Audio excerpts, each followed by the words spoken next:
படித்தா நல்லா வருவேங்கிறது நம்ம ஊரில் இப்படிலாம் சொல்லுவாங்க. படிக்கலாம் உருப்படா போயிடுவேன், படிக்கலாம் ரோட்டில் நிற்பேன், படிக்கலாம் மரியாதை கிடையாது, படிக்கலாம் நம்ம சொந்தக்காரில் எவனும் மதிக்கவே மாட்டான். இதுக்காக படிக்க முடியும்? நீங்கள் கல்யாண வீட்டில் போயிட்டு மரியாதையாக நிற்கிறதுக்காக நாங்கள் படிக்க முடியாது. படிப்பதற்கு காரணம் வேறு இருக்குது. What is a purpose of education there? At least வெளியில் போகிறப்ப நம்ம புரிஞ்சுப்போம். ஒரு காலேஜுக்குள்ளே வர்றப்போ புரிஞ்சுக்க வேண்டிய விஷயம். What is a purpose of education? குறைந்தபட்சம் நம்மளை படிக்க சொல்கிறவங்களுக்கு ஏதோ ஒரு காரணம் இருக்குது. குறைஞ்சபட்சம் கல்யாணமாவது பண்ணி வைக்கணுங்கிற காரணம் இருக்குது. வீட்டில் இருந்தால் தொந்தரவுன்னு கூட அவன் அனுப்பி வைக்கணும். படிக்க சொல்கிறவன்ட்ட கூட ஒரு காரணம் இருக்கா? ஆனால் படிக்க வர நம்மகிட்ட காரணம் இருக்கா? இந்த அறிவியலையும் வைத்துக்கொண்டு என்ன செய்ய போகிறேன் என்ற ஒரு காரணத்தோடு தான் நம்மளாம் படிக்க வரோமா? 3 வேளை சாப்பாட்டுக்கு தான் படிக்க வரோமா? அதானா? Education something is bigger. ரொம்ப பெரிய விஷயம். இந்த கல்வியின் வழியாக அரசியலை மாற்ற முடியும்.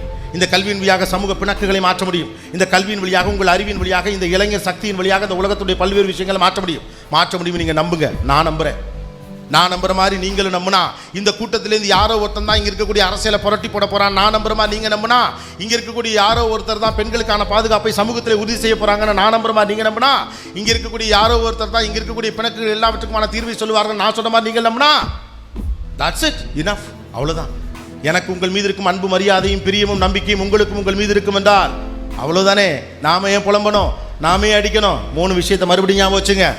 தன்னம்பிக்கை, தைரியம், இயற்கை வளங்களை சுரண்ட விடாமல் பாதுகாக்கக்கூடிய அறிவு. இது 3 மட்டும்தான் நமக்கு தேவை. ஒரு ஈரா முடிஞ்சிருச்சு. சர்வீஸ் செக்டரை மட்டுமே நம்பிக்கிட்டு இருந்த காலகட்டம்லாம் முடிஞ்சிருச்சு.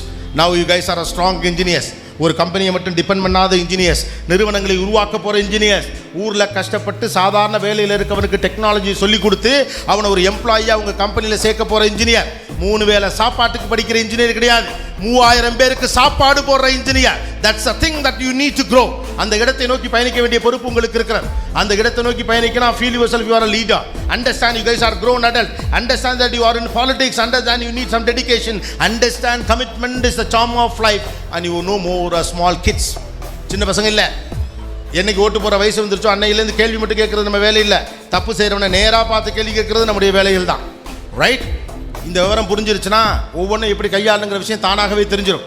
ஒரு சமூக ஊடகத்தை எப்படி கையாளணும், அப்படி டெக்னாலஜி எப்படி கையாளணும். நான் சமீபத்தில் 10 கட்டளைங்கிற மாதிரி சில விஷயங்கள் அப்பப்போ போடுவேன். அதில் ஒன்று போட்டிருந்தேன். தயவுசெய்து பாத்ரூமிற்கு செல்ஃபோனை எடுத்து செல்லாதீர்கள். ஆம்பளை பசங்களும் சரி, பொம்பளை பிள்ளைங்களும் சரி, எப்படி பேசிக்கிட்டே பாத்ரூமுக்கு ஃபோன் எடுத்துகிட்டு போகிறீங்க. உங்கள் ஃபோனில் இருக்கக்கூடிய கேமராவை உங்கள் கண்ட்ரோல், உங்கள் கட்டுப்பாட்டுக்குள்ளே இல்லாமலேயே வெளியிலிருந்து ஒரு நாள் இயக்க முடியுங்கிறது உங்களை போல இன்ஜினியர்களுக்கு நல்லா தெரியும், நான் நம்புகிறேன். Right? Whatever such and does it's a foreign device.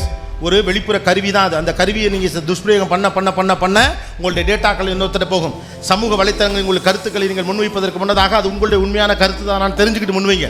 ஆக்ரோஷத்திலும் கோபத்திலும் mop சைக்காலஜியில் எவன் நம்மளை கவனிக்கலைங்கிறதுக்காகவும் கருத்தை வைக்காதீங்க. த வேர்ல்ட் இஸ் வாட்சிங் யூ.